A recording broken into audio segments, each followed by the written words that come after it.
Jai Atmeshwar, Samarpan Yog of the Himalayas, Part 1, Episode 34. I prayed to Paramatma. O Paramatma, I will definitely convey your message to all mankind that your mother is one and the same, that our mother's language is one, and our mother has only one religion. All of you are the children of the same mother.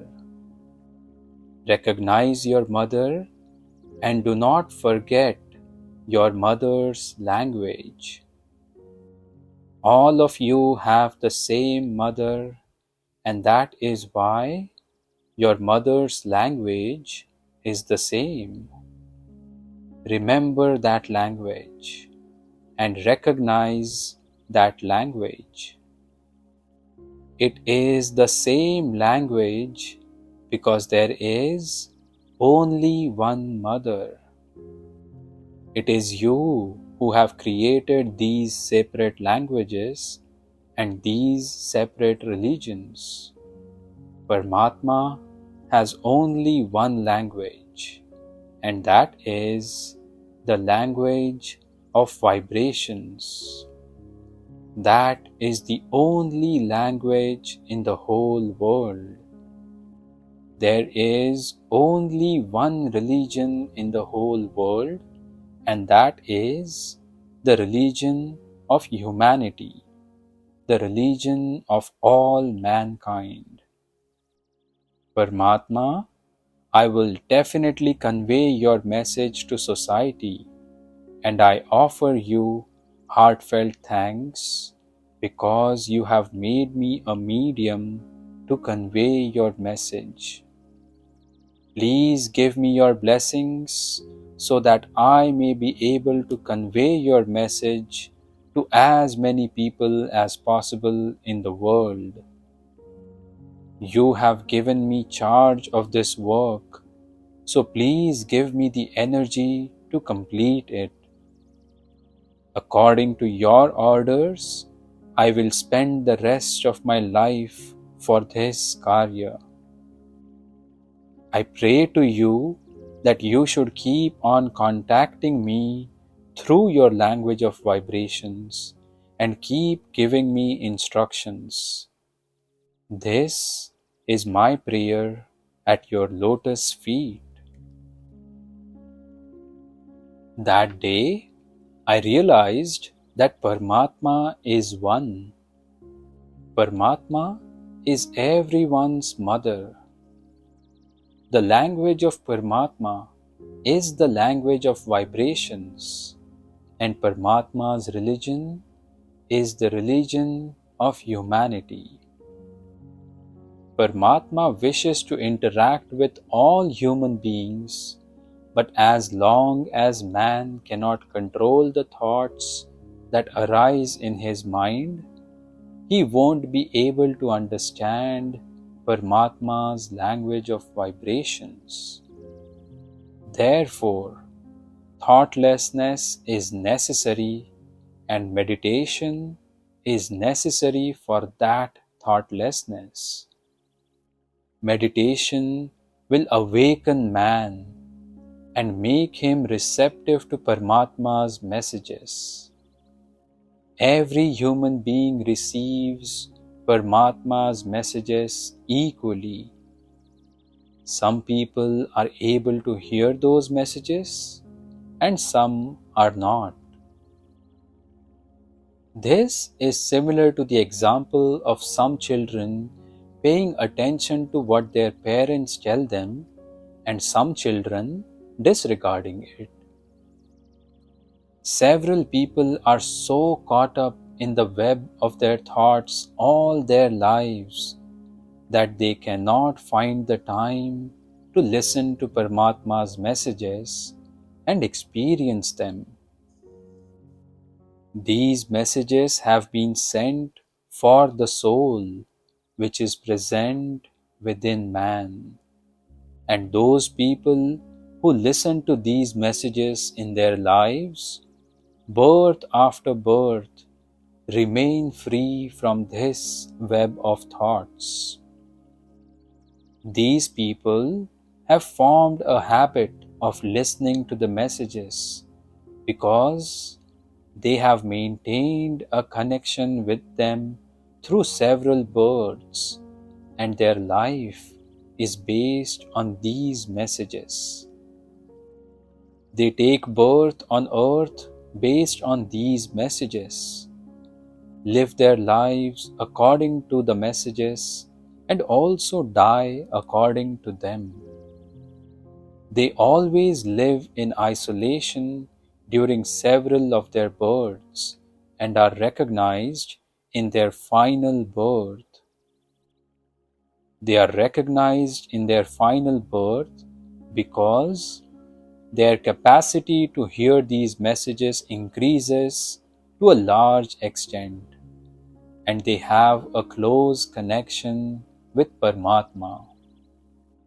And it is so close that their identity is merged with Paramatma as a result. Such people are called Sadguru. These Sadgurus are recognized in their final birth because people become aware of Paramatma's messages in their proximity. Even an ordinary human begins to get experiences of those messages in their presence. These gurus become the messengers of Paramatma. Very few fortunate souls are able to come close to them in their final birth because they do not live long.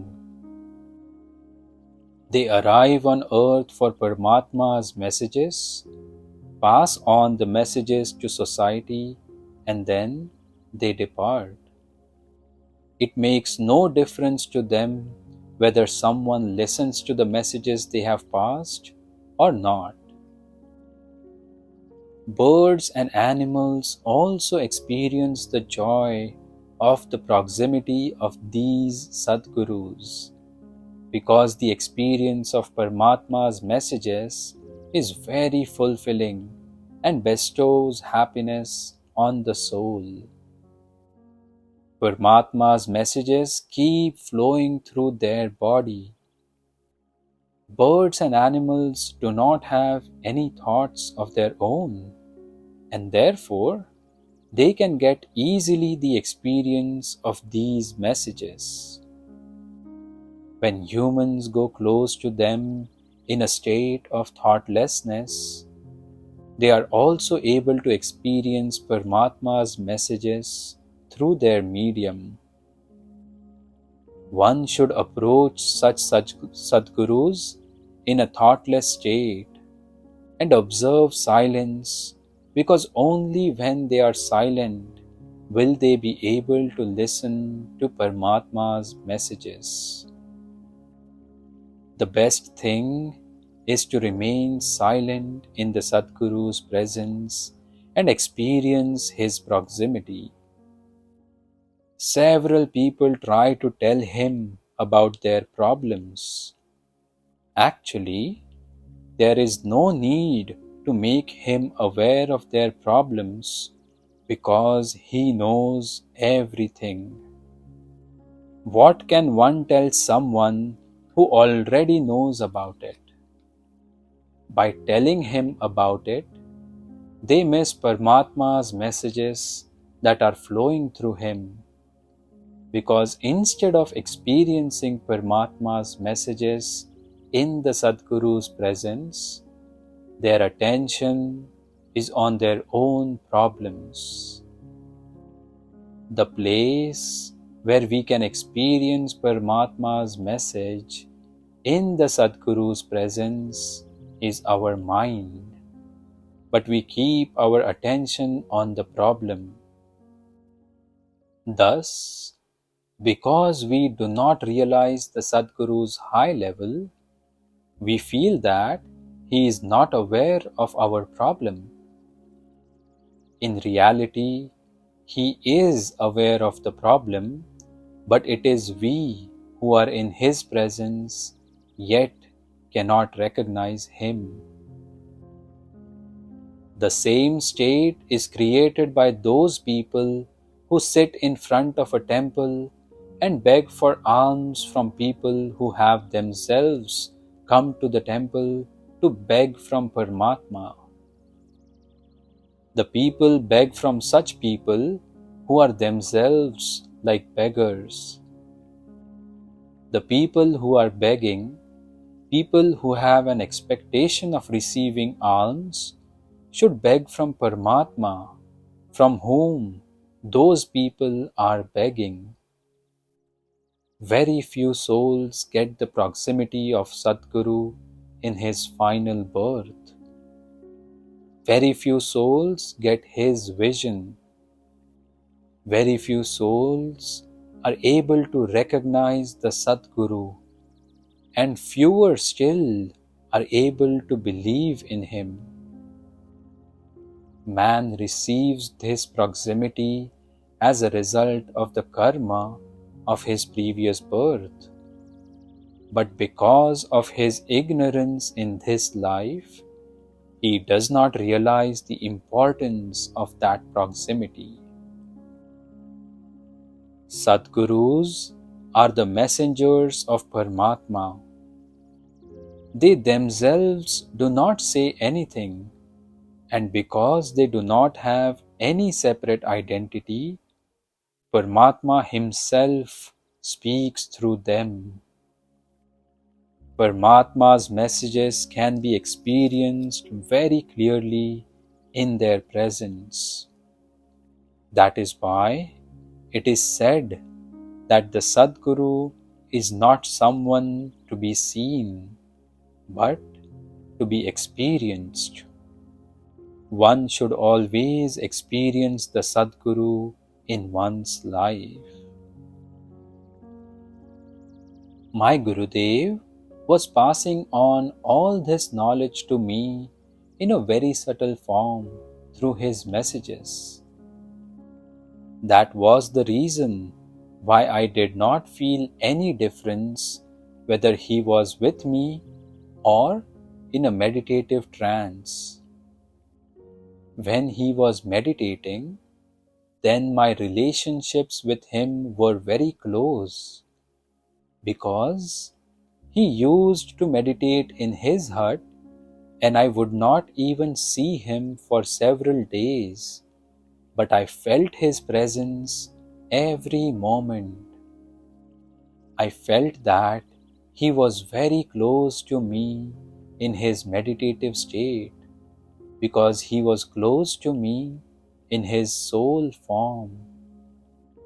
Sadgurus obtain the state of liberation in their first birth, but they do not accept liberation because they have to fulfill the promises and assurances they have given their disciples. As they are bound by their assurances, they accept their final birth and utilize the entire life of their final birth for the spiritual progress of their disciples. They meditate in their final birth only for the spiritual progress of their disciples, because they have obtained everything in their first birth and nothing more remains to be achieved. In their last birth, they generally live in isolation and meditate with all their disciples in their chitta. That is why all those disciples who are connected to them during their spiritual practice progress spiritually. This is because the Sadguru cannot ordinarily do what he does for his disciples during his practice of meditation. There is a direct connection between the Sadguru and his disciples at the soul level, during their practice of meditation, as the Sadguru's physical body is not involved at that time. Therefore, one should not meet the Sadguru very often. They wish that the connection of their disciples is with their souls. Such Sadgurus do not connect their physical bodies with their disciples. They try to connect their disciples with the Guru energies, and therefore they have been found to stay away from their disciples. Their life gives only one message: do not hold on to my physical body as it is perishable.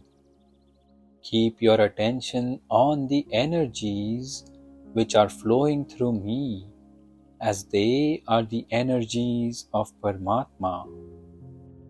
Thus, some Sadguru can be found talking about some special form of Paramatma, or about his Guru, or his powerful subtle body. He keeps making one aware that he is only a medium. Actually, he is a medium and also not a medium. Both these states are present for the reason that if the disciple is at a lower level and looks at him at the physical level, then the Sadguru's body is actually the medium for the energies. That is why the Sadguru says that he is a medium. This is true. In the same way, it is not true for the reason that when the Sadguru himself does not have any identity, how can he be the medium of Paramatma? The medium has a separate identity, and that is why he is not a medium. He himself is Paramatma because he has merged his physical body with Paramatma. Thus, for the disciple, the Sadguru is Paramatma.